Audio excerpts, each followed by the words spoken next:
Hello நண்பர்களே, வணக்கம் வணக்கம் வணக்கம். இன்னைக்கு எங்கள் வீட்டில் சப்பாத்தி சப்பாத்தி சப்பாத்தி சப்பாத்தி சப்பாத்தி சப்பாத்தி ரொட்டி. சப்பாத்தி ரொட்டி. வாங்க வாங்க சாப்பிடலாம். பாகிஸ்தானி இப்படி தான் சாப்பிடுவாங்க, ஏதாவது ரொட்டி போட்டு. அது மாதிரி எங்கள் வீட்டில் வந்து இது பாகிஸ்தானி ரொட்டி மாதிரி தான் இருக்குது. பாகிஸ்தானி ரொட்டி மாதிரி தான் இருக்குது.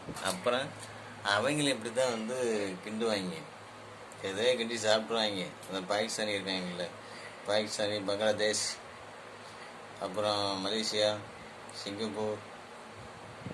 இப்படி தான் அவர் என்ன பண்ணுறது, பசிக்கு எதுவாக இருந்தாலும் சாப்பிட்டு தான் ஆகணும். என்ன பண்ணுறது, என்ன சொல்லுவா, ஒரு பழமொழி சொல்லுவாள், கழுதைக்கு பசிச்சா புள்ள கூட திங்குமா. அது மாதிரி தான் நான் இப்போ இதை சாப்பிட்றேன். சரி வாங்க, பொறுத்து தான் சாப்பிட்றேன். நீங்களும் வந்து சாப்பிடுங்க வாங்க ஒரு நாளைக்கு.